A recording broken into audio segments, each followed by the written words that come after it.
आज के वीडियो में हम लोग डिस्कस करेंगे जेईई एडवांस 2016 के पेपर 2 का मल्टीपल करेक्ट टाइप वाला क्वेश्चन। ठीक है, हमने बाकी के 2 सेक्शन लास्ट वीडियोज में डिस्कस कर लिए थे। तो 2 क्वेश्चन मैंने लिख रखा है बोर्ड पे, दोनों क्वेश्चन कंटिन्यूटी डिफरेंशिएबिलिटी पे है। तो आइए 1 बाय 1 दोनों को करते हैं। पहला क्वेश्चन रीड करेंगे क्वेश्चन को ध्यान से। A b belongs to R है, फंक्शन आर से आर डिफाइंड है और फंक्शन है ए कॉस, एंगल इसका mod of x cube minus x plus b of mod x sine mod of x cube plus x है वहाँ पे। ठीक है, फिर बताना है कि फंक्शन डिफरेंशिएबल होगा x इक्वल 0 पे, तो ये भी क्या होगा x इक्वल 1 पे, x इक्वल 0 पे नॉट डिफरेंशिएबल, x इक्वल 1 पे नॉट डिफरेंशिएबल। ठीक है, हमें देखना है 1 से ज़्यादा करेक्ट हो सकते हैं, मल्टीपल करेक्ट वाला है। तो आप ध्यान से देखो, मॉड अगर आप हटाओगे तो या तो इसके आगे प्लस साइन आएगा या तो माइनस साइन आएगा, लेकिन कॉस को प्लस या माइनस से कोई फर्क पड़ता है क्या? कॉस माइनस थीटा हो या कॉस थीटा हो, सेम थिंग। तो मैं एफ एक्स को रीडिफाइन कर रहा हूँ, तो कॉस का तो मॉड मैं आसानी से हटा सकता हूँ। ओके, अब यहाँ पे क्या है, एक्स क्यूब प्लस एक्स है, यानी x into X square plus 1। ये तो कभी भी 0 नहीं होगा, ये ऑलवेज पॉजिटिव है, सिर्फ एक्स से ही डिपेंड कर रहा है और एक्स का क्रिटिकल पॉइंट 0 है। तो 0 से लेस देन रखोगे आप तो यहाँ माइनस आ जाएगा, और ये भी 0 से कम रखने पे माइनस हो जाएगा। तो अल्टीमेटली साइन का माइनस बाहर आ जाता है, तो माइनस और इंटू माइनस प्लस हो जाएगा, है ना। यानी एक्स लेस देन 0 पे मॉड खोलने पे प्लस आ रहा है, दोनों मॉड खोलने पे, और x ग्रेटर देन 0 पे तो डायरेक्ट ही मॉड खुल जाएगा। यानी इसमें भी कोई चेंज नहीं होगा, इसका क्रिटिकल पॉइंट सिर्फ 0 है, और 0 से कम हो या 0 से ज़्यादा हो, in both case function will be the same. यानी अल्टीमेटली हमारा फंक्शन ये आ गया, इसमें मॉडुलस है नहीं, ट्रिग्नोमेट्रिक फंक्शन है, पोलिनोमियल इंटू ट्रिग्नोमेट्रिक है, ये तो हमेशा ही डिफरेंशिएबल होगा, हमेशा ही कंटिन्यूअस होगा। So the option C and D are wrong, option A and B are correct. अब हमें देखने की ज़रूरत नहीं ए क्या है बी क्या है, दोनों रियल नंबर है, इससे हमारा काम चल जाएगा। तो ये काफ़ी सिंपल क्वेश्चन था अगर हम इस तरीके से सोचे तो। ठीक है, क्वेश्चन नंबर 1 हो गया। Now the question number 2, let f R से 0 टू इन्फिनिटी इसका कोडोमेन है, एंड दूसरा function R to R be a twice differentiable function such that f double dash यानी second order derivative and g double dash are continuous functions on r। आगे given है f dash 2 equal g2, f dash 2 equal 0, g2 equal 0, f double dash 0 नहीं है, g dash 2 0 नहीं है, और बता रहा है इसने लिखा है limit x tends to 2 fx into g x upon f dash g dash equal 1, and then the option f has a local maximum at x equal 2, local minimum at x equal 2, f double dash 2 greater than f2, ये सब जो भी चीज़ें हैं। तो हमें सबसे पहले इस लिमिट को सिंप्लीफाई करना होगा। आप देखो जब मैं डायरेक्ट 2 रख रहा हूँ तो f2 तो नहीं, लेकिन g2 0 है मेरा, तो ऊपर 0 बन गया और नीचे f dash 2, तो f dash 2 0 है ना, ऊपर g2 0 हो रहा है, नीचे f dash 2 0, तो ये 0/0 फॉर्म है। जब भी 0/0 फॉर्म बनता है हम एल हॉस्पिटल लगा सकते हैं। तो आपका हो जाएगा limit x tends to 2, product rule से करेंगे हम, fx into g dash x plus f dash x into g x, नीचे f dash x g dash का g double dash plus f double dash into g dash x. अब x को जब मैं 2 रखूँगा तो मेरा g डैश 2 0 नहीं है, तो f2 इंटू जी डैश 2, लेकिन f डैश 2 0 है, तो ये 0 हो जाएगा पूरा। तो ऊपर क्या बचेगा, f2 इंटू जी डैश 2, और नीचे f डैश 2 0 है, तो ये खत्म हो जाएगा, और f डबल डैश 2 0 नहीं है, g डैश 2 0 नहीं है, तो बचेगा f double dash 2 into g dash 2, और ये लिमिट 1 थी।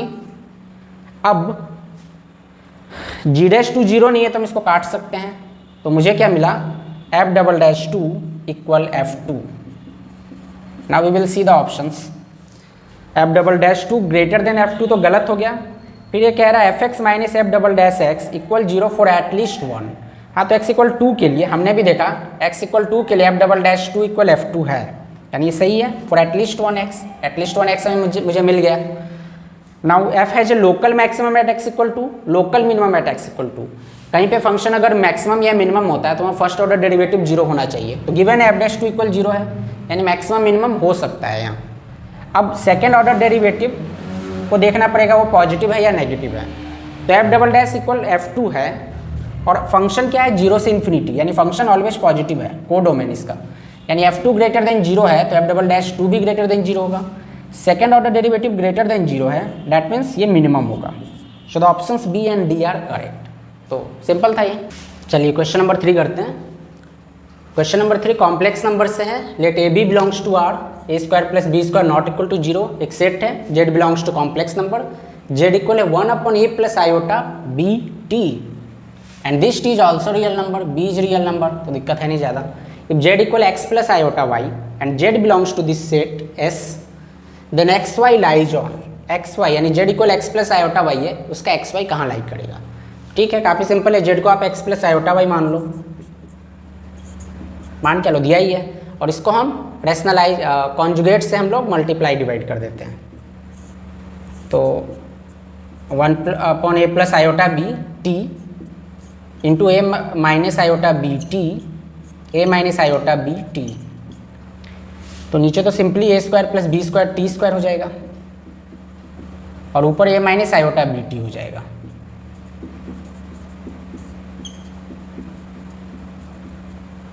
एक्स प्लस आयोटा वाई, तो ये पोर्शन एक्स हो गया और ये माइनस के साथ वाई हो गया, है ना, माइनस के साथ।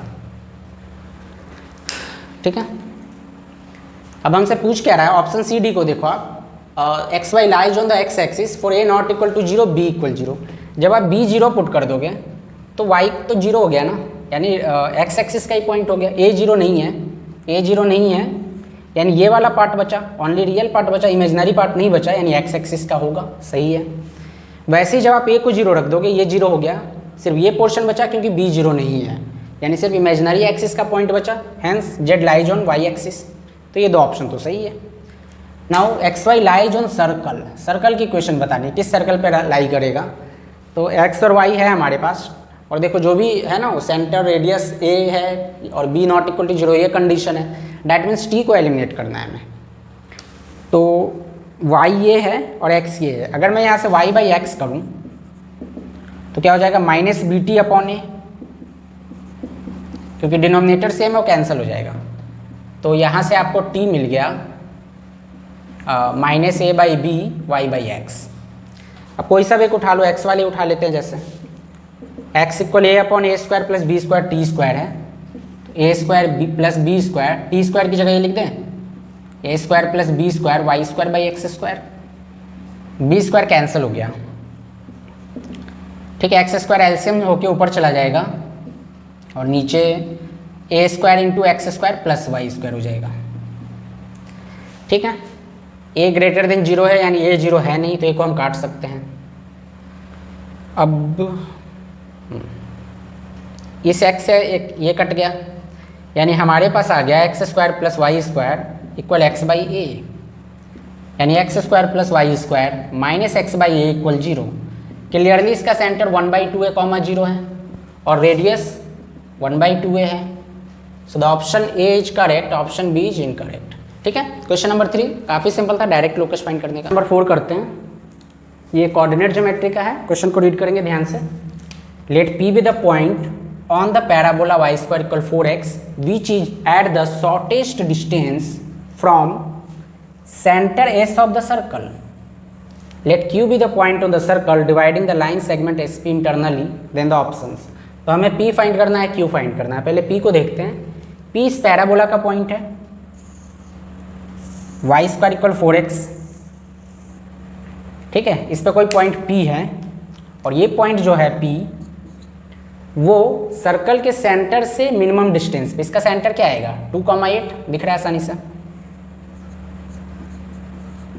तो ये डिस्टेंस शॉर्टेस्ट होगी, तो ये डिस्टेंस तभी शॉर्टेस्ट होगी जब ये पैराबोला पे, इस पॉइंट पे पैराबोला का ये नॉर्मल होगा, है ना, this line is normal to the parabola at point P, तभी शॉर्टेस्ट होगी। तो मान लो 80 स्क्वायर कॉमा 280 लेते हैं ना हम लोग पॉइंट को, 80 स्क्वायर कॉमा 280, यहाँ पे A1 है, तो आपका पॉइंट हो जाएगा टी स्क्वायर कॉमा 2t। ठीक है, और पैराबोला पे पॉइंट टी पे नॉर्मल की इक्वेशन होती है y equal minus T x plus 280, ए हमारा 1 है, प्लस 80 क्यूब, ए हमारा 1 है। ठीक है, तो इसको करते हैं अब। इसका स्लोप और इस लाइन का स्लोप इक्वल होगा। इसका स्लोप हमें y इक्वल mx यानी माइनस टी दिख रहा है, तो this minus t is equal to slope कैसे निकलेगा, 8 minus 2t upon 2 minus t square. इसको सॉल्व करेंगे, minus 2t plus t cube equal 8 minus 2t, 2t 2t कट गया, t इक्वल 2 आ गया, यानी ये पॉइंट मुझे मिल गया 4,4। ऑप्शन ही देखो, एस पी निकालना है, एस और पी के बीच का डिस्टेंस, तो बहुत सिंपल है, 8 - 4 का स्क्वायर 16, 2 - 4 2 का स्क्वायर 4, 16 + 4 20, 20 का मतलब √2 ऑप्शन इज करेक्ट।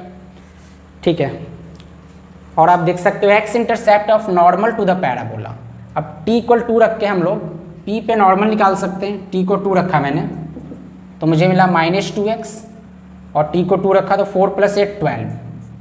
हमको x इंटरसेप्ट चाहिए, यानी अब y को 0 रख दो, y को 0 रखोगे तो x आपका क्या आ जाएगा, 2x = 12, x = 6। तो x intercept of the normal to the parabola at p is 6, ये भी सही है। Option D, slope of tangent to circle at q। चलिए उसको तो बाद में, q हमें देखना पड़ेगा।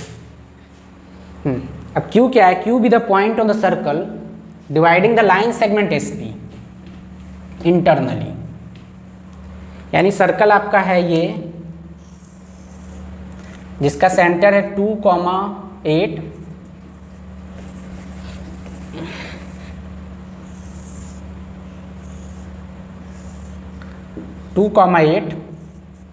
और पॉइंट P यहाँ कहीं मान लो पॉइंट P है जो कि हमारा शॉर्टेस्ट डिस्टेंस पे था, वो हमने 4,4 निकाला था। Q यहीं पे है ना, इसको इंटरनली डिवाइड कर रहा है और सर्कल का पॉइंट है, तो ये तो रेडियस के इक्वल हो गया। इसका रेडियस क्या हो जाएगा, 2² + 8² -64, g² + f² -c, तो ये आ जाएगा 2। और ये टोटल लेंथ, ये एस पॉइंट है, ये टोटल लेंथ जो SP हमने भी फाइंड किया था,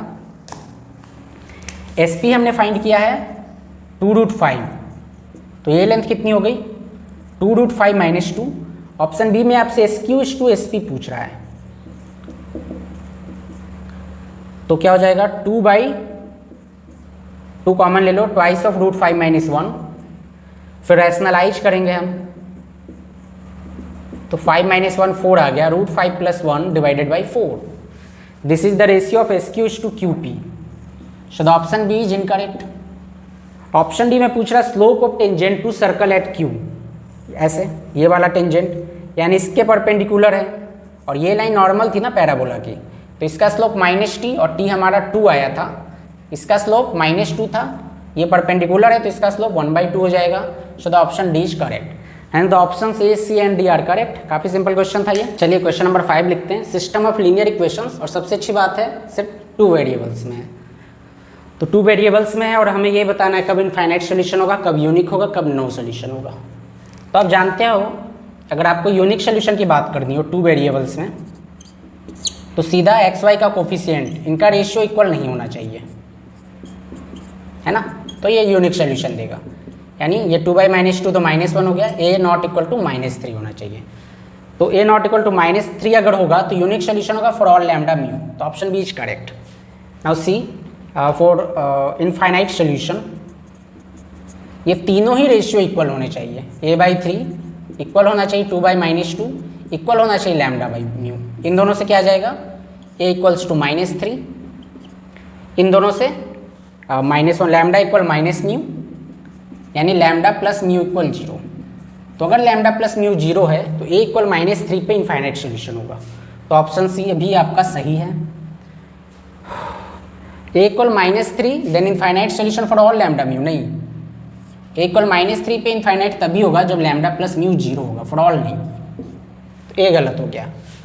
और नो सोल्यूशन एग्जिस्ट करता है जब आपका ये दोनों तो इक्वल हो लेकिन ये इक्वल ना हो, डैट मीन्स A = तो -3 हो लेकिन λ + μ 0 नहीं हो, तो λ + μ ≠ 0 then no solution for A = -3, सही है। So the BCD are correct, one of the easiest question. Okay, question number 6 करते हैं। ये वेक्टर 3D का क्वेश्चन है। एक यू कैप वेक्टर गिवन है, यूनिट वेक्टर है ये, डब्ल्यू कैप गिवन है, and given that there exist का सिंबल है वेक्टर V इन R3 यानी third dimension, such that U × V is 1 and W.U × V is 1, then there is exactly one choice for V। ऐसा करने वाला सिर्फ एक ही वेक्टर V होगा। There are infinitely many choice for V, and if U lies in XY plane then U1 = U2, if U lies in XZ plane then 2U1 = U3, these are the options। तो वैसे तो मुझे option B सही दिख रहा है कि infinitely many choice होगा V के लिए, है ना, क्योंकि u क्रॉस v 1 हो, w dot u cross v 1 हो, ऐसा करने के लिए तो बहुत सारे वेक्टर हो सकते हैं। So the A is wrong, B is correct. फिर भी कुछ सीखते हैं, मैंने ऑप्शन से क्या मुझे मिलता है, डॉट प्रोडक्ट निकालना है, यानी mod of w cap mod of u cross v cap v vector, और इनके बीच का एंगल मान लो थीटा है, w कैप और u क्रॉस v के बीच का एंगल थीटा है। अब ध्यान से देखो, इसका ही मैग्नीट्यूड 1 आ रहा है, 1 + 1 + 4 6/6, ये भी 1, और u क्रॉस v 1 दिया ही है, कॉस थीटा इज 1, इससे थीटा 0 आ गया। थीटा 0 क्या बता रहा है कि ये दोनों वेक्टर पैरेलल है। पैरेलल है तो मैं w कैप को lambda times u cross v ले सकता हूँ, है ना, पैरेलल है तो। अब हम मान लेते हैं u तो हमको गिवन है ही, i j k करके हम लोग क्रॉस प्रोडक्ट निकालते हैं, u1 u2 u3, v को आप मान लो v1 v2 v3 है, क्योंकि हमें इसमें कुछ एक्स वाई प्लेन वगैरह करके निकालना भी है। तो ये आ गया लैम्डा, सॉल्व करेंगे इसको, I cap u2 v3 minus u3 v2 minus J cap u1 v3 minus u3 v1 plus K cap u1 v2 minus u2 v1, and this is w cap which is equal to 1/√6 i plus 1/√6 j plus 2/√6 k। अब देखो u lies in x y plane, x y plane में अगर है तो u3 0 होगा, है ना, के कैप का कोफिशिएंट आएगा नहीं। तो जब मैं इसमें u3 0 कर दूं, ऑप्शन सी के लिए u3 को 0 रख दें, तो ये क्या हो जाएगा, लैम्डा आई कैप u3 को 0 रख दिया तो ये हो गया u2 v3, इसमें u3, हाँ इसमें भी u3 है, तो minus J cap u1 v3 plus K cap u1 v2 minus u2 v1।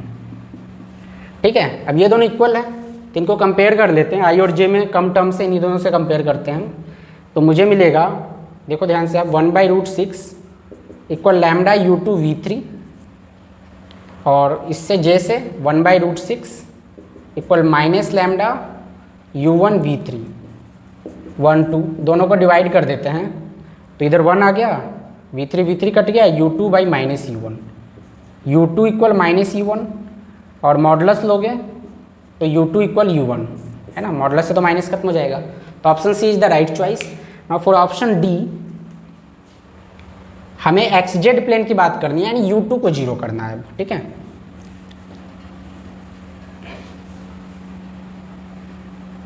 u2 को 0 करेंगे, ये मैं यही कर देता हूँ, u2 को 0 यानी ये खत्म हो गया और यहाँ से ये खत्म हो गया। इन दोनों में कम टर्म से अब आई कैप और के कैप को कंपेयर करते हैं, तो मुझे मिला 1/√6 आई कैप से माइनस लैम्डा u3 v2 और के कैप से 2/√6 equal u1 v2 lambda u1 v2। ठीक है, अब इन दोनों को डिवाइड करेंगे तो v2 से v2 कटेगा, ये बचेगा 1/2 इक्वल माइनस u3/u1, यानी u1 इक्वल 2u3, माइनस हटा दो मॉडुलस है तो, लेकिन ये तो 2u1 इक्वल u3 कह रहा है, तो option D is incorrect. Okay, so the options B and C are correct. ठीक है, क्वेश्चन नंबर 6 हो गया। चलिए क्वेश्चन नंबर 7 करते हैं। फंक्शन का क्वेश्चन है, लिमिट का क्वेश्चन है, और one of the toughest problem of JEE 2016 paper 2। तो देखते हैं, आपको देख के फील आ रहा होगा कि हम इसमें लॉग लें, क्योंकि पावर है, बहुत सारा मल्टीप्लिकेशन में है, तो लॉग लेते हैं। ln लॉग बेस ही ले रहा हूँ मैं, ln f(x) equal limit n tends to infinity power x/n, वो आगे आ जाएगा। ठीक है, ये सब मल्टीप्लाई में है तो ये सब ऐड हो जाएगा, लॉग लेंगे तो, है ना, तो आपके पास हो जाएगा, और जनरल टर्म देखो सब ऐड हो जाएगा, और उसको हम लोग जनरल टर्म में लिखेंगे, या x + n/1 है, या n/2 है, या n/n है। तो मैं ऐसा लिख सकता हूँ x + n/r, r equal 1 to n, है ना, ये सारे ऐड हो जाएंगे, ये सारे टर्म्स, और उन्हें समेशन में लिख दिया। ये सारे टर्म डिवाइड में है तो माइनस का sign, sigma r equal 1 to n log x² + n² / 1², 4 का मतलब n²/2², तो ये हो जाएगा 1 + n²/r²। अच्छा, ये दो बच गया मेरे पास, तो log n की पावर n है, इसे मैं n × n × n n times और नीचे n फैक्टोरियल है, एक साथ लॉग ले लिया मैंने इनका, तो ये हो जाएगा 1 2 अप टू n। ये भी ऐड हो जाएगा log n by 1 plus log n by 2 plus log n by n ऐसे करके। तो इसको मैं सिंपली लिख सकता हूँ sigma log n by r, r equal 1 to n लिख सकता हूँ। ये इसको हटा देते हैं, हमारे पास काफ़ी सिंपल फॉर्मेट आ गया। अब आप जानते हो एक formula definite integral as limit of sum, कि अगर n टेंड्स टू इन्फिनिटी है, f r बाई n है और 1 बाई n है यहाँ पे, और ये लिमिट मान लो a टू b है r की, r इक्वल a से b। तो इसको हम लोग लिखते हैं इंटीग्रेशन 1 बाई n बन जाता है dy, क्योंकि x ऑलरेडी है तो हम y लेके चलेंगे, या x है, x स्क्वायर है, और जो फंक्शन होता है r बाई n वो इस y से रिप्लेस हो जाता है।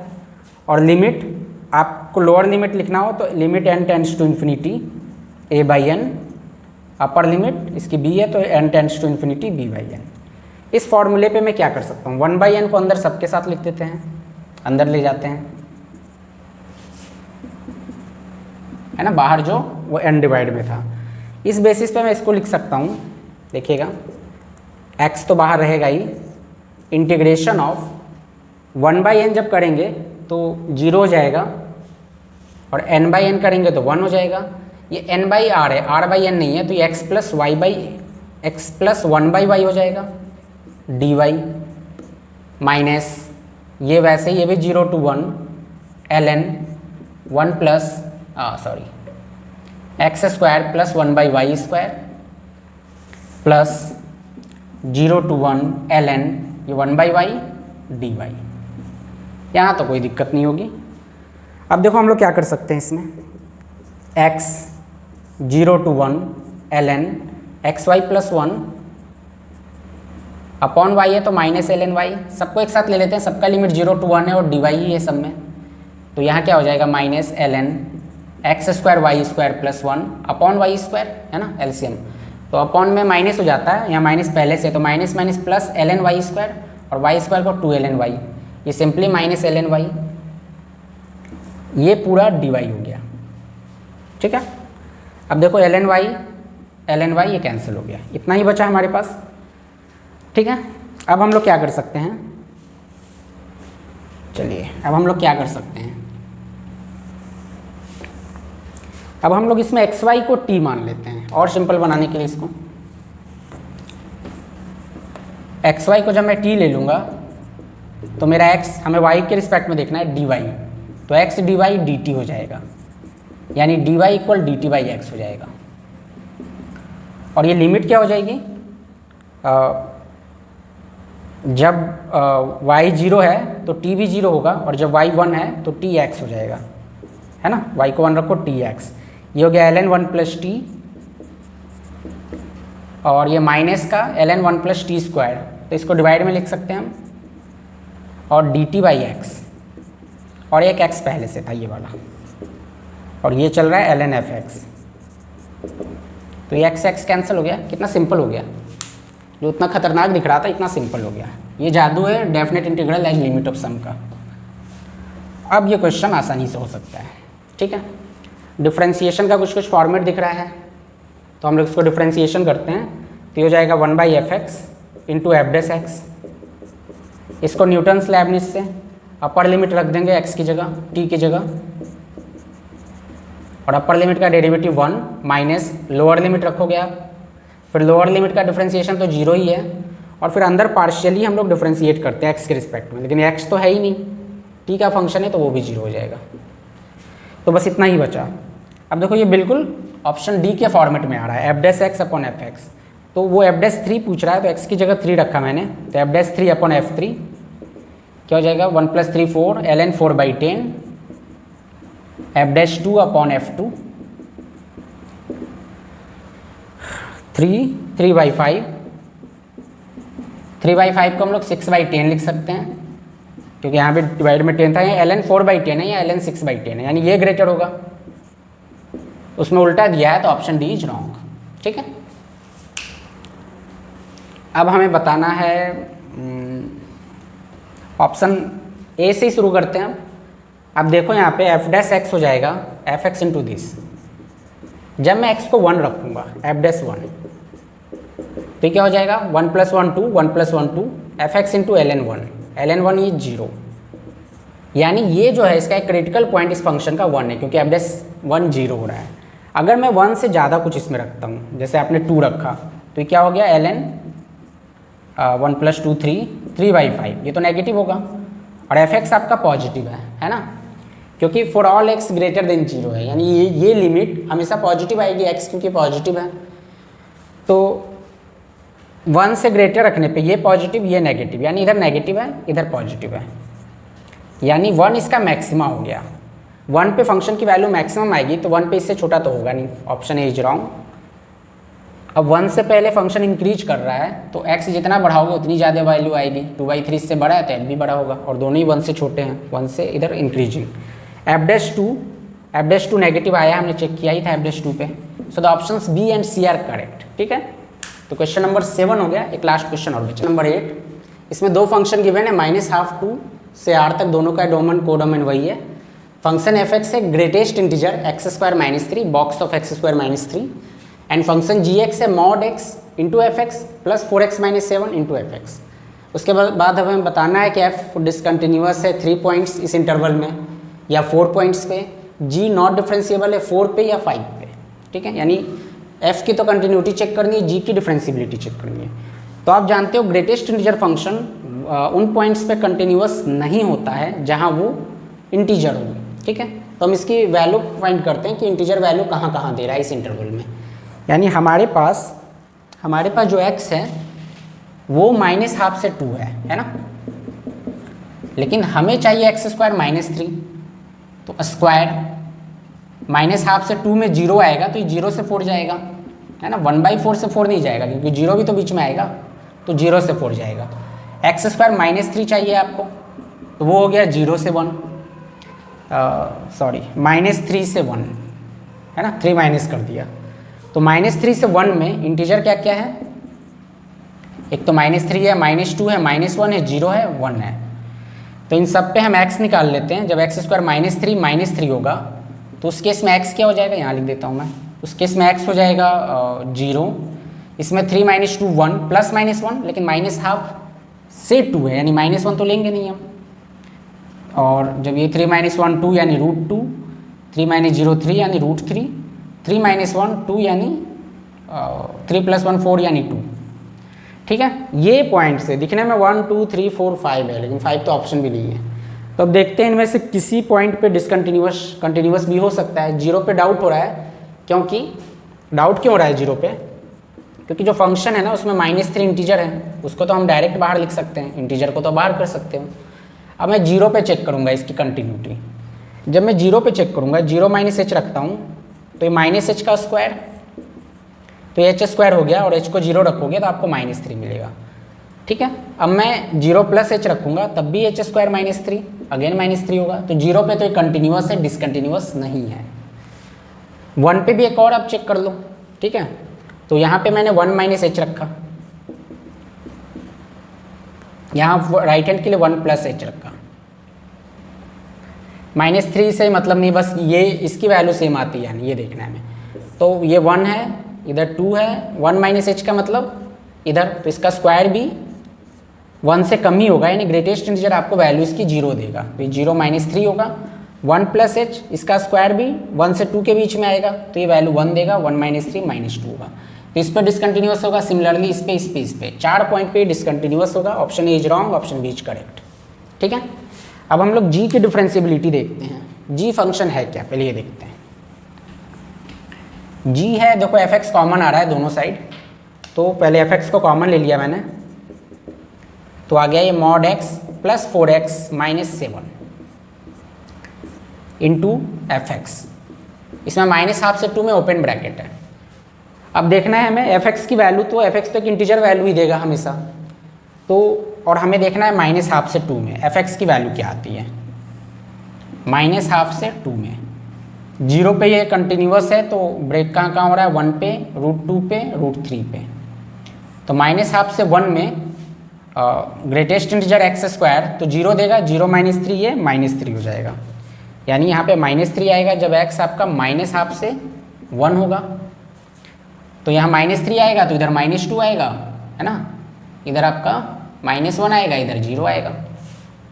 तो देख सकते हो आप पुट करके, हमने पहले भी तो क्या, -3 -2 -1 0, ठीक है। 0 को हटा दिया क्योंकि 0 पे ये कंटिन्यूअस था, तो -½ से 1 तक -3 एंड 1 से √2 में ये हो गया -2 और √2 से √3 में ये -1 और √3 से 2 में ये 0, और ये जो भी फंक्शन है यही एज इट इज। तो देखो ये 0 से जब मल्टीप्लाई हो गया तो इस इंटरवल में तो 0 ही हो गया, तो 0 जो है वो तो डिफरेंशिएबल है, इंटरवल में 0 आ गया, ठीक है। अब क्या है कि ये कहाँ पे मॉडुलस का नेचर जो है ये 0 पे चेंज हो रहा है और इसका 7/4 पे, 7/4 का मतलब 1.75, ठीक है। 1.75 तो इसके बीच ही आएगा क्योंकि √3 1.73 होता है, तो हमें 1.75 के बारे में तो सोचने की ज़रूरत ही नहीं है ना, नहीं सोचने की ज़रूरत है। लेकिन अब हमें क्या क्या मिल रहा है, 1 पॉइंट दूसरा और ये √3 तीसरा और एक 0 चौथा, 0 इसके बीच में आएगा तो वहाँ भी डिफरेंशिएबल नहीं होगा। लेकिन 4x - 7 का जो मॉडुलस ब्रेकिंग पॉइंट था वो इसमें आ गया और उसमें तो 0 ही है, तो वहाँ तो वैसे ही ऑलरेडी डिफरेंशिएबल होगा। तो कुल मिला के 1 2 एंड √3 3 एंड एक 0 4 G is not differentiable exactly at 4 points in -½ 2, ठीक है। तो इस तरीके से हम इसको करेंगे और JEE एडवांस 2016 पेपर 2 कंप्लीट हो गया है आज। अगले वीडियो से हम लोग 2015 का पेपर 1 डिस्कस करेंगे। Okay friends, thank you for watching.